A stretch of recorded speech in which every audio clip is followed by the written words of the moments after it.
On the line with us, I'm pleased and honored to have back with us Congressman GK Butterfield, the U.S. Congressman from North Carolina's 1st District, the chair of the Congressional Black Caucus, cbc-butterfield.house.gov, and also an advocate of the Hillary Clinton presidency. Congressman Butterfield, welcome back to the program. Thank you, Tom. Good to hear your voice and good to be here. Thank you. It's great to hear your voice and have you with us. Yeah. I'm curious your thoughts on last night's debate. Well, I watched every minute of it, and it's sad that the VPs will only have one debate, but I listened to every minute of it, and the Democratic nominee for vice president, Tim Kaine, was clearly the winner, in my opinion. I've been listening to the pundits all day long and late into the night last night, and there are differing opinions on that, but Tim Kaine did exactly what a running mate is supposed to do, and that is to talk about his running mate and the policy of the ticket and calling out the other side on their misrepresentations. And that's exactly what Tim Kaine did last night, and he challenged and he stood up to Governor Pence in a very strong way.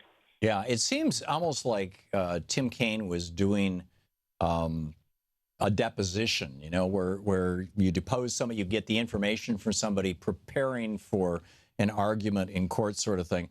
And his job was to get Mike Pence to either embrace or disown Donald Trump. And Pence basically disowned Donald Trump. The buzz I'm hearing right now is that Trump is furious with Pence. Well, that's exactly what Tim Kaine was intending to do last night, and he was very effective. He was very aggressive in calling out Donald Trump and challenging Mike Pence to defend his candidate. Yeah. Now all of this is kind of in the frame of, you know, who did well and that sort of thing. And yeah, Mike Pence can lie through his teeth with a smile on his face and make you believe it, or tell you something that I may not think is true, but he thinks is true. Let's not just nakedly or just, you know, totally call him a liar, but whatever. Whereas, you know, Tim Kaine is pretty much a, you know, you get what you see, you know, a pretty straightforward guy.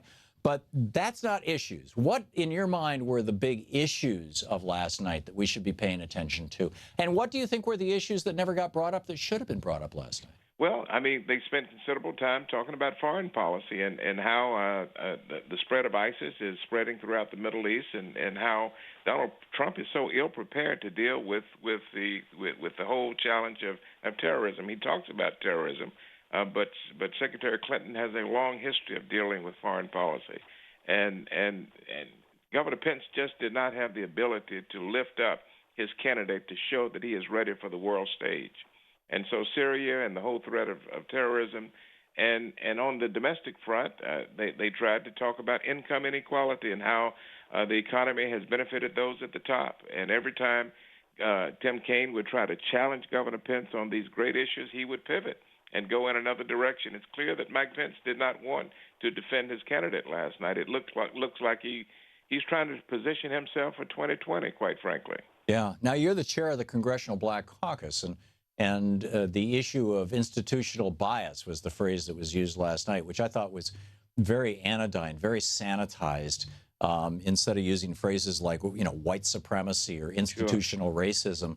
But what were your thoughts on that interchange? Well, Secretary Clinton has said all along that we've got to support our law enforcement officers and agencies all across the country, and nothing that we say and do should undermine effective law enforcement. There are some bad actors in law enforcement, and many of them suffer from what we call implicit bias. You know, they have bias and don't even know that they have bias sometimes. And so we can do both. We can support our police and reinforce their work, but also we can find ways to root out the bad actors. And Mrs. Clinton has a plan to do that, and she's ready to take on criminal justice reform as a priority during the first 100 days. Donald Trump does not have a plan. He spends all of his time thanking the police and reinforcing his support for the police, and we do the same thing. But you've got to go the step further and have a plan to deal with criminal justice reform, because African Americans are being disproportionately affected by the system, and no one disputes that. Yeah, absolutely. Yeah. I'm curious what what's on the congressional calendar. What are the things that Congress is or isn't doing, should or shouldn't be doing But now, or has Congress adjourned already? I haven't been keeping track. And then in the lame duck session, what do you Yeah, see? we're out until the middle of November. We took a recess last week. Regrettably, the Republicans did not pass a budget one more time. Several years in a row, they have failed to pass a budget. And so at the last minute, they cobbled together a continuing resolution until December the 9th. And included in that resolution, we were able to get money for the Zika virus and for the flooding down in Louisiana. But we still have to pass a budget when we get back in after the election. And so the Republicans are scared to death. They don't know how to pass a budget. They don't have their values straight, and they just don't know how to handle budgeting. And hopefully after the election, the American people will speak so loudly that they will have no choice but to come to their senses. That's amen.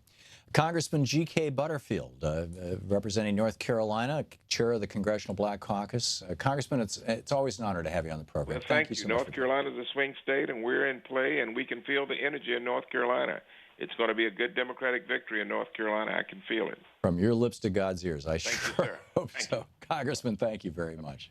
Much appreciated.